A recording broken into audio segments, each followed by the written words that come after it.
আমার নাম সাহিল। আমি একজন গ্রাফিক্স ডিজাইনার, একজন কবি। আপনার উপর শান্তি বর্ষিত হোক ডাক্তার জাকির। আমি সব সময় বলতে চেয়েছি, এটা আল্লাহর দয়ায় আজকে সুযোগ পেলাম। আমি আপনাকে ভালোবাসি ডাক্তার জাকির, আমি আপনাকে খুব ভালোবাসি। ওয়ালাইকুম আসসালাম। আপনার উপর ধন্যবাদ। শান্তি বর্ষিত হোক ভাই। আমিও আপনাকে ভালোবাসি ভাই। ধন্যবাদ। আমি ধন্যবাদ জানাই এত বিশাল জ্ঞানের জন্য। আপনার লেকচার শুনলাম আমার বন্ধুর জন্য, আমার বোন নাগমার জন্য। আমার কিছুটা কনফিউশন ঈশ্বরের বাণীর মধ্যে, আর যারা বিচারের দিনে বিশ্বাস করে, যেমন একটা ছোট্ট প্রশ্ন। আমরা বিশ্বাস করি মুসলিমদের মতো যে বিচারের দিনে মৃতকে জীবন দেওয়া হবে।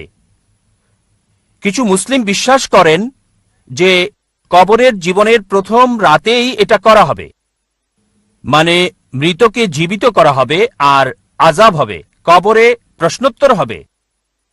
তাই আমি বিষয়টি ভালোভাবে জানতে চাই। ভাই প্রশ্ন করলেন যে অনেক মতপার্থক্য রয়েছে, বিচারের দিনে কি জীবন দেয়া হবে, বিচারের দিন কি পুনরুত্থাপন করা হবে, নাকি এটা কবরে হবে? ভাই, যদি কবরের আযাবের ব্যাপারে বলা হাদিস পড়েন, আর আল্লাহ কোরআনে বলেছেন সূরা আল ইমরান অধ্যায় 3 আয়াত 185 যে কুল্লু নাফসিন যায়কাতুল মউত, প্রত্যেক প্রাণী মৃত্যুর স্বাদ গ্রহণ করবে, আর চূড়ান্ত প্রতিদান দেওয়া হবে বিচারের দিনে। দুনিয়ার জীবন ছলনা ছাড়া আর কিছুই না। তবে চূড়ান্ত হিসাব কিতাব, চূড়ান্ত ফয়সালা হবে বিচারের দিনে। আমাদের যা করতে হবে, হতে পারে শাস্তির একটা অংশ পাচ্ছি পৃথিবীতে, পুরস্কারের একটা অংশ পাচ্ছি, পুরস্কারের অংশ কবরে, আযাবের অংশ কবরে। তবে ফাইনাল চূড়ান্ত ফয়সালা বিচারের দিনে হবে।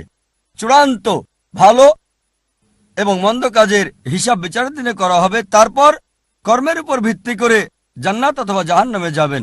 কিছু দুনিয়াতে আপনাকে দেওয়া হবে, কিছু কবরে। তবে চূড়ান্ত হিসাব নিকাশ হবে বিচারের দিনে। আশা করি উত্তরটা পেয়েছেন।